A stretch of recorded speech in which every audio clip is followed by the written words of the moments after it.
Welcome to MissouriNet.com. I'm Bill Pollock. It's a busy weekend in terms of high school sports. It's the wrestling championships up in Columbia. There's also girls swimming and diving, and we'll touch on that here in just a moment. But we want to talk about the wrestling, so we bring in Jason West, the communications director with the Missouri State High School Activities Association. Jason, it looks like the snow that came early in the week. Streets around Mizzou Arena, Columbia is going to be cleared off, and that's good. I know sometimes that city has a struggle with getting snow out of the way, so perfect timing if they were going to get some snow to get it out of the way now for a very busy weekend at Mizzou Arena. Exactly. Plenty of time to get the plows through and have plenty of parking available and everything like that. So we're definitely looking forward to it. Now, as I mentioned, the girls swimming and diving championships are going on at St. Peter, Missouri as well. We've got information on that event on another Google Hangout that you can find at MissouriNet.com. But Jason, let's just start first. I've always been amazed with this event, and you guys had a video last year showing the transformation from a Mizzou basketball game to getting set up in Mizzou Arena for this wrestling. You've got so many weight divisions, so many teams, so many individuals. Talk about that event and just what it's like. Give a fan who's never been there before an idea of what the wrestling championships are like. Actually, the wrestling championships are one of my favorite events. The fans that come are the knowledge base of the sport itself is extremely high. They're very passionate about the event and a close-knit community. One of the greatest things I have ever seen during my time here in the office is when there's a four-time state champion. And as soon as that wrestler's match is over and they've won that fourth state title, everyone in the arena is giving that wrestler a standing ovation. And it doesn't matter where they're from, what school, what rivalries they have. It's just a great atmosphere, especially on Saturday night for those championship bouts.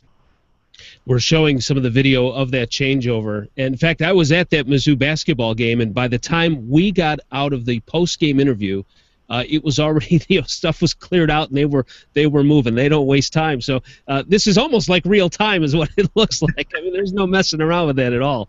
It's a well-oiled machine, I'll tell you. No doubt. In fact, I had that written on my notes to mention that well-oiled machine because it is impressive.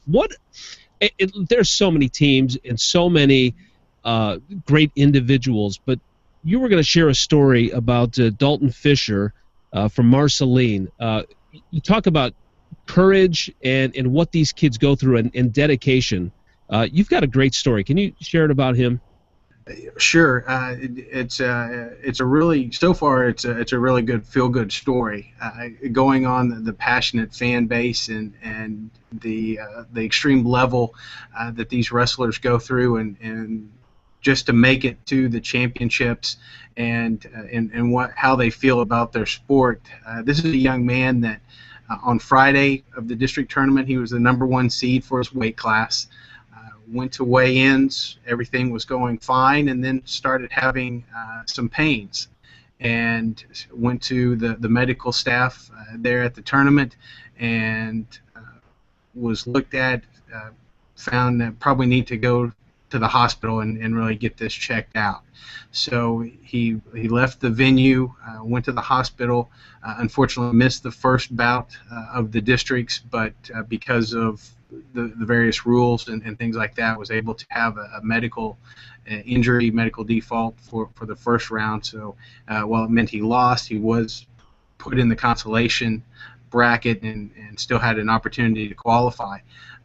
Long story short, found out the young man had kidney stones and was in the hospital overnight. Was able to pass the kidney stones about 4 o'clock on Saturday morning. Still made it back to the venue to wrestle and had 2 pins in his first 2 bouts of the day. Ended up finishing third and qualifying for the championships, and we'll look to try to improve on last year's runner-up finish. So that's the type of young man and wrestlers that are at these events. I've had kidney stones, and they're awful. They're absolutely awful. So for that kid to come back, I'm sure that was a relief for him. That's a great story. I mean, and I'm sure there's many more like that. I mean, these kids are dedicated, and the amount of work that they put in and the training that goes into this, it's just absolutely amazing to watch these kids. Yeah, it's a lot of fun. Sometimes it's almost as much fun watching their parents in the stands, but it's a really neat event. Well, that gets me to my next point, and I don't know if it's the parents, crazy fans, but you guys are doing some different things with some policies, with some signs and banners, and maybe some videotaping too. Can you talk a little bit about that? Well, one on videoing, one of the neat things that we started a couple of years ago and are hoping to continue this year is we stream every bout from the championship, starting Thursday morning with the Class 1 and 2 bouts and all the way through the championship bouts on Saturday night. And those can be seen on MSHSAA.tv.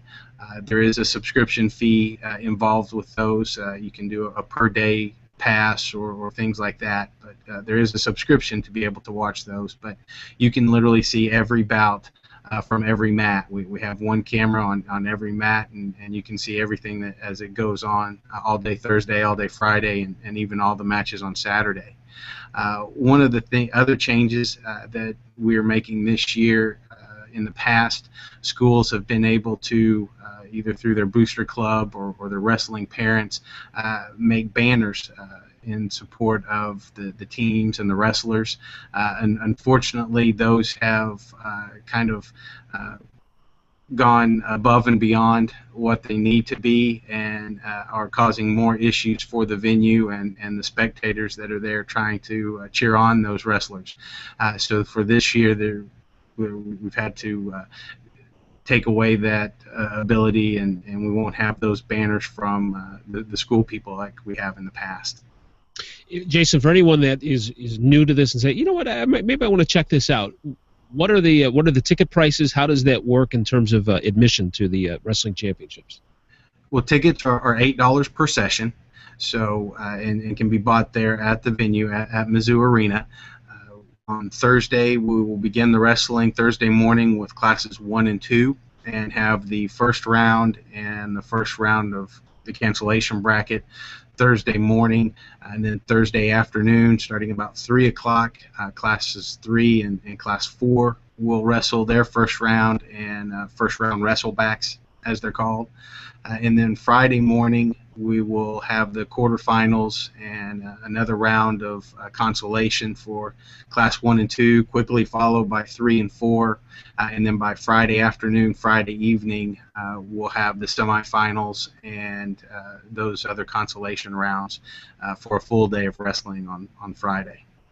Jason West, Communications Director with the Missouri State High School Activities Association, and we're excited here at Missouri Net, a new partnership with you guys, and this is the first of many Google Hangouts to come and information sharing. So in terms of, as you, the fan, in terms of parking information, if you need hotel information, that's all on Mish's website.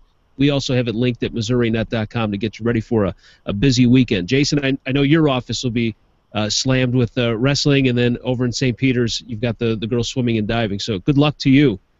Thank you very much, and we're excited too about this new partnership, and hopefully it can get a lot of good things going. Absolutely, and like I said, we're proud to be a part of it and joining with you. So we'll catch up soon. Good luck, and we'll catch up with you next week. Sounds great. Thanks, Bill. Yep, and thanks for watching us here at MissouriNet.com.